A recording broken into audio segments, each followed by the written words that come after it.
अस्सलामुअलैकुम नाजरीन, नूरानी ख़बरों में आपका खैर मकदम है।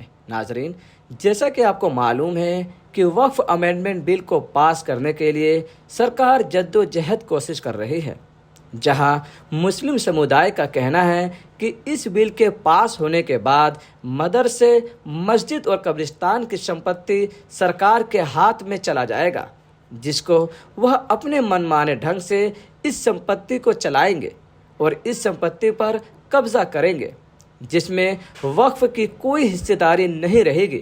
इसीलिए इस बिल को लाया जा रहा है, जिसे देखते हुए all India Muslim personal law board के जरिए जारी किए बारकोड को 5 करोड़ से ज़्यादा मुसलमानों ने स्कैन कर अपना विरोध दर्ज कराया है, जिसे देखकर सत्ता में बैठे लोग परेशान हैं। अमित शाह परेशान है, आरएसएस के लोग परेशान हैं, बीजेपी के सभी नेता परेशान हैं। इसी वजह से सत्ता में मौजूद लोगों के अलग अलग बयानात सामने आ रहे हैं, जिस पर अमित शाह के भी बयानात सामने आए। अमित शाह ने क्या कहा वो हम आपको आगे बताएंगे। इससे पहले हम आपको बताएंगे कि किरण रिजिजू, जो माइनॉरिटी अफेयर्स के मिनिस्टर हैं, जो बौद्ध धर्म से ताल्लुक़ रखते हैं, वह भी माइनॉरिटी में आते हैं, लेकिन भारत में माइनॉरिटी में मुसलमानों की संख्या सबसे ज़्यादा है। फिर भी माइनॉरिटी अफेयर्स मिनिस्टर मुसलमान को ना बनाकर किरण रिजिजू को बनाया गया। वहीं हमेशा से ही मुसलमान को ही माइनॉरिटी अफेयर्स मिनिस्टर बनाया गया। मोदी सरकार ने भी 2 टर्म में मुसलमान को ही माइनॉरिटी अफेयर्स मिनिस्टर बनाया, लेकिन इस बार किरण रिजिजू को ही माइनॉरिटी अफेयर्स मिनिस्टर बनाया गया, जिनका कहना है कि मुसलमान इस फैसले से घबरा गए हैं। मुसलमानों ने जो अपील की है, मुसलमान जो India Muslim personal law board के जरिए जारी किए बारकोड को स्कैन कर जो ईमेल भेजे हैं, यह गलतफहमी का नतीजा है। मुसलमानों को भड़काया जा रहा है, मुसलमानों में गलत न्यूज़ फैलाई जा रही है, मुसलमानों को गुमराह किया जा रहा है। ऐसा नहीं होना चाहिए। सरकार जो वक्फ अमेंडमेंट बिल लेकर आई है, वह मुसलमानों के हक में है, वह मुसलमानों को फ़ायदा पहुंचाने के लिए है। मुसलमानों की संपत्तियों को उनसे छीना नहीं जाएगा। मस्जिद पर, मदरसों और कब्रिस्तानों के ज़मीनों पर कब्जा नहीं किया जाएगा। और क्या कुछ कह रहे हैं, आइए सुनते हैं।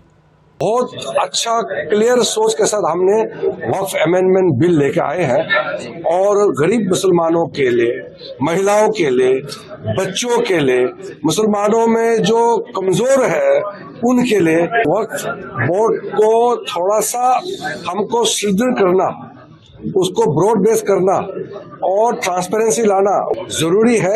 इसलिए अमेंडमेंट प्रपोज किया है। इस पे जो भी व्यू देना दे सकते हैं। लोकतांत्रिक देश में जो भी बोल सकते हैं, लेकिन झूठ ना बोले। कोई माइक ले करके गली गली में झूठ बोलेंगे तो ठीक नहीं है। मैंने सुना है, मेरे पास वीडियो आया है कि सारा मुसलमानों का मस्जिद, जमीन जो है गवर्नमेंट छीनने जा रहा है। इस तरह का झूठ बातें कौन बोल रहे हैं? ऐसे कोई कर सकते हैं कि इस देश में कानून है, संविधान है, कोर्ट है। कोर्ट, पार्लियामेंट का लॉ भी अगर अनकॉन्स्टिट्यूशनल है तो उसको वॉइड कर सकते हैं, उसको टर्न डाउन कर सकते हैं, उसको नल एंड वॉइड कर सकते हैं। और इस देश का कोर्ट मुख्यमंत्री को भी, मंत्री को भी, अधिकारी किसी को भी गलत काम करने पर जेल डाल सकता है। ये देश कानून से चलता है।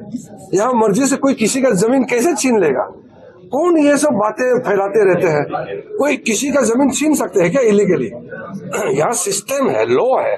इसलिए ये माइक बजा बजा करके कोई कॉलोनी घूम करके मुसलमानों का जमीन छीनने जा रहा, ऐसा झूठे बातें बिल्कुल नहीं फैलाना चाहिए।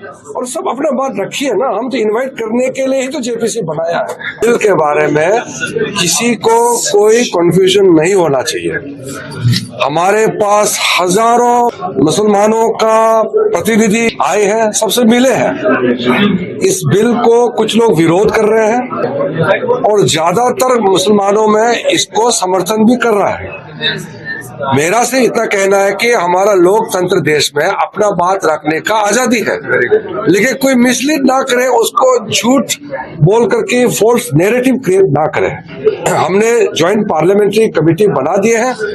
जो भी अपना बात रखना है ज्वाइंट पार्लियामेंट्री कमेटी में अपना बात रख सकते हैं।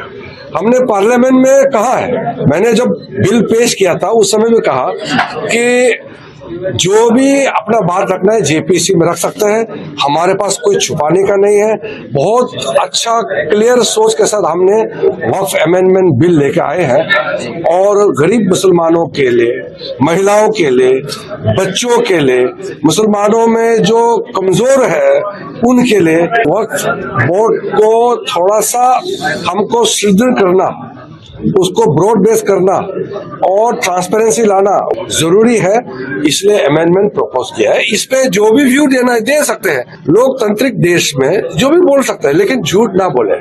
कोई माइक ले करके गली गली में झूठ बोलेंगे तो ठीक नहीं है।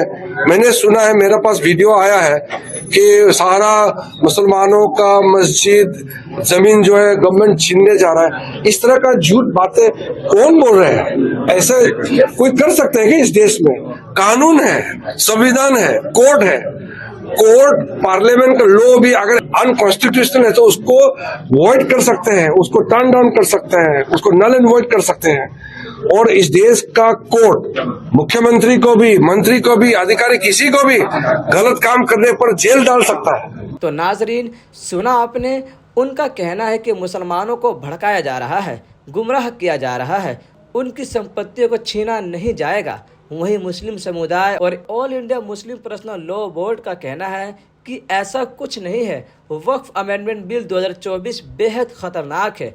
मदरसा, मस्जिद और कब्रिस्तान की संपत्ति एक तरह से खतरे में है, जिसके लिए देश भर का मुसलमान इसका विरोध कर रहे हैं। मुसलमानों ने इस मुद्दे को सीरियस लेकर बारकोड को स्कैन कर ईमेल भेजा है। तभी 5 करोड़ से ज़्यादा मुसलमानों ने ईमेल भेजकर अपना विरोध दर्ज कराया है।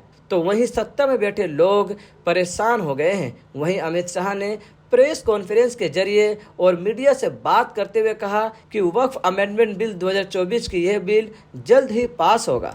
नाजरीन, आपकी इस पर क्या राय है और क्या यह बिल पास होगा, हमें कमेंट कर जरूर बताएं। मिलते हैं अगले वीडियो में, जब तक के लिए खुदा हाफिज।